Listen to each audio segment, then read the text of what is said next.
Everybody, welcome back to Wiki Sports, and welcome back to the Villa, where we cover Aston Villa with our host Aaron Slater. Aaron, how you doing? I'm doing fantastic. All Villa fans are doing fantastic. Yeah, another victory. What's that? At least four in a row. How many? How many is Geez, this in a row? Let me you pull had this to up. ask that question, huh? I'll Sorry, be I'm that sorry. guy. So I think it's 4 in a row. Hold on. four. And then we had a draw at the back end with West Ham. Yeah. Right. So So, pretty good run. yeah. Oh, Um, this is fantastic. This is exactly what we wanted from Unai. no, exactly. And so, what did you see in this victory over Nottingham Forest? 2-0. Tell me about it. Uh, so, Nottingham Forest is the whole, oh my God, what's Robin Hood thing going on? Steal from the rich. They weren't stealing from us today. The king said, bro, we're taking our riches. And Villa absolutely, they weren't super dominant in the first half. They had a few opportunities to score, but, you know, it was one of those halves where you just kind of play it out and you play defense and you play it for the second half. It was a little bit of lackluster, a little out of sync. Forest actually kind of looked like they could have scored after the first 15 minutes, but they didn't. Take that. Um, Bailey unfortunately picked up a hamstring injury, so Bertrand Traore, the hero from the last match against Leicester, got subbed on, and really, again, the first half wasn't too much. It was defensive played all the way around. Right. But the second That, half, that would work out, right? yeah, That I mean, substitution. we got through there. They didn't score. Unfortunately, we didn't score, but it doesn't matter because the second half, that's where it counts. And Bertrand Traore, again, the guy only scores goals if the opposition passes it to him. He did it against Leicester, and then he did it against Nottingham Forest today. He not today, over the weekend, but he Right. drove to the byline, hit an outside foot pass. It was collected by John Shelvey, who decided to pass it to nobody. And Bertrand Traore said, "Cool, that's on my left foot. I'm just going to put it in the other. I'm going to put it in the box in the net." It was fantastic. It was so good, and it's so nice to see because Bertrand Traore, if you're not a Villa fan, he was actually like excommunicated to the U23s. Gerard did not like him at all, obviously for no good reason because he is a dynamic player and he puts Right. up only bangers. So really, like this change in manager has been a godsend for him. Pretty much. I mean, they called him back from Turkey, like I've said before, and he had picked up an injury, but finally he's getting his feet back under him, and there was a quote out there where he said that Bertrand had said that he wants to play as much or as good as the coach is believing into him. He doesn't want to let the coach down, essentially, which Right. is fantastic to hear as a fan and as a coach, manager. Like you're going to put 110% all the time. Yeah. No, that's great. The rest of the match, we only needed one goal. We had a shutout in this game. It was 2-0. But Ollie Watkins in the 95th minute said, I like my goal scoring record. Let's keep it going. So he added another goal, and he actually got a yellow card at the end of the match for tearing off his jersey and celebrating. It was fantastic. Oh man, that seems excessive to me, but I guess there's some decorum. Nah. Rip that No, jersey I off. mean, yeah, I mean the Oh, yellow given the card's yellow card, excessive. I see. Yeah, I think you should be able to celebrate. Hell yeah. As much as you want, scoring a goal. Come on. Hell yeah. Do some backflips. Tear your jersey off. I don't care. Yeah. Overall, though, this match, it wasn't the best day in the office, but, great teams find a way to win. And, Villa's looking like they're starting to press to be a great team. And that's what they went out and did. We played well on defense again. We caught Forest 7 times offside, which is great. It's a nice feeling as far as the defensive line has such a cohesive unit. to be able to pull people offside, because there's a technique to that too. It's not just like runners are looking to always be offside. It's there's communication between your back line to jump the guy before the pass. So they were doing excellent with that. Um, they held Forest to 66% pass accuracy and only a 0.25 xg goal expected goal. So It's very nice.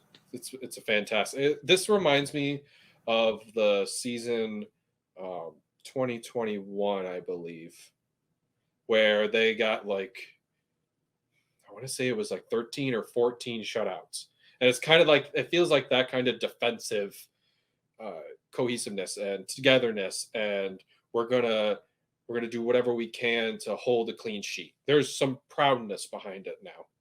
There's Right. nobody's hanging their heads. Everybody's picking themselves up. It's such a fantastic thing to see. Definitely. Again, we had high possession stats again, where it was like 65% possession, which is exactly what Uwe ball is, and it wasn't just possession Not to that. be mistaken with the director Uwe Ball. That is a completely different thing. Yeah, no, I don't want to get that Uwe ball. There we go. uh, the possession was it's very much how Uwe ball is, and it wasn't just possession that was knocking it at the back line between the center backs and the halfbacks. It was in the other third, the final third. It wasn't, you know, always good, but it was there to be had. Um, let's see, Villa also feel very comfortable now playing out the back. It was kind of a thing where the transition you can kind of see before with Gerard and Dean Smith, that they never really played out the back. This style, though, is more of a play out the back and through your goalkeeper, through the center backs, through the midfield kind of style. It was a progression. Uh, Players like Kanza had a hard time with it, but he seems to be finally picking up with it. Mings is actually flourishing right now with it. He it seems more comfortable carrying the ball out and actually attacking players on the other half. So it's starting to, you can see the building blocks and they're starting to go. That's, I mean, overall, this match was critical. Yeah. And again, it's what we've been talking about, like just building the second half of the season here. Yes. Yep. Because then it brings in players for the next summer too. So that's a Yeah, fantastic thing. next year is going to be, I think, very. I mean, we never know what's going to happen with anything, but the trend of Villa is very positive, and like you Mhm. said, maybe we get some good signings out of this. Hopefully, I think we will. I mean, Unai breeds winning, so any player who wants to come in is gonna want to win. So why not go to a winning coach? Yeah, exactly. But you know, there are some key things that have been happening here. Uh, Number one, Villa have made it known that they're a force in the Premier League by winning this many matches. I mean, they've had, man, since Unai started, I believe it's somewhere in the high 30s points. Um, so we're starting to show. Number two, we're sitting sixth on the table, which is a dream. It's a dream right now.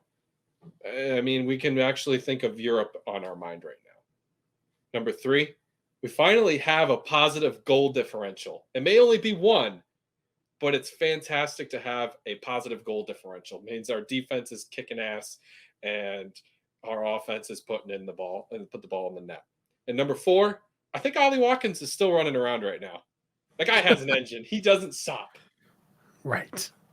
Yeah, I mean, and like you said, another goal in this match. So Yeah, good stuff. he's been kicking it. So those are the things that have been that's what Villa have been doing. They've been doing great with it. Love it. So looking forward, what do we got on the agenda here for Villa? We have a revenge match. Okay, tell me Yep. about Newcastle. Newcastle revenge match. They stomped us at St. James Park earlier when Aaron Danks was the manager at the interim manager, or we were looking for the perfect man, uh, which we have found. Thank you. I'm not even going to thank Christian Perslow. Screw you, guy. You suck. He was the guy who brought in Steven Gerrard because they were worked together. So now that we Little nepotism for there.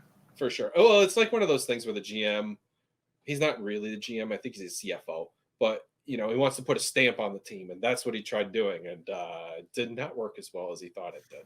Right. So Nasefi Suarez, one of the owners, actually went out and communicated with Unai Emery in order to bring him on board. But this match, Villa lost 4-0. They definitely look like a team that were managerless.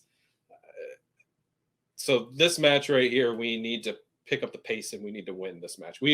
It's a home match. You should win all your home matches, but we really need to win this one because of how bad we lost the last time. The key players we really need to look out for is Alexander Isak. He's been scoring goals crazy, as well as Ollie Watkins has been lately. He's long, lanky, and he makes himself like a big awkward unit essentially. Joe Linton, another guy who's been in form, and Cullum Wilson. All these guys, they're attacking players, most of them. Defense really needs to be tight on them. So Ashley Young needs to wake up for this match. Other than that, I'm thinking I don't want to say I hope for a draw because it makes me sound like a bad Villa fan. Both teams are running really, really hot right now. So we have 4 wins in a row right now. Newcastle have 5 wins in a row. So this is like a clash of titans, pretty much. So I want to hope for all 3 points. The scenario I see is probably a 2-2 draw. All right. Yeah, I mean, that'd be much better than the first game of 4-0. I actually looked it up. That was our second episode coming off of that blowout. So hopefully when we record next, it's a much happier I'm hoping so. team than that last one. I'm sure a lot of Villa fans are hoping for at least, a point. Definitely 3 points, but a point overall. Definitely. All right, Aaron, anything else you want to touch on that we didn't get to yet? Yes, actually, there's one thing. Villa and I think 5 other teams are actually coming to the United States over the summer. And they will be going to, I believe, Orlando. There's a Philly and Atlanta. Nice. And I'm definitely going to try to get tickets for one of those games. yeah, that's awesome. So kind of like a friendly little tournament here in the States to get to show off the big leagues to the Americans. Yes, for sure. Well, it's like also branding and marketing and blah, blah, blah, that whole flourish of things. It'll be exciting. I think it'll be good for soccer here in the States to have the Premier League teams come over. Heck yeah. I mean, it only builds the Premier League, and it doesn't do much for the MLS, but it just helps branding for the Premier League and being able to, make more money. That's really what it comes down to. It's making more money. It's the same when the NFL goes to England or Germany. Same thing. Exactly. So that'll be fun. Yep. All right, Aaron. Anything you want to promote before we get on out of here? Swing That Shins. If you want to check us out, Rhett and I promote. We talk more about the Premier League as a whole. Who's getting fired? Probably nobody this week, honestly. Who's getting hired? And who's to stay at the top? So, or get relegated, but we don't touch on that anymore. It's a shit shoot. Yeah, tough to predict that at this point. It's a crapshoot. Yeah, we'll see that. So yeah, Swing and Shins, top link in the description as always, and you can follow it on like all social media, just like you can follow Wicked Sports on all social media. Aaron, thank you so much for your time. Thank you, Brian. We'll see you all in the next one.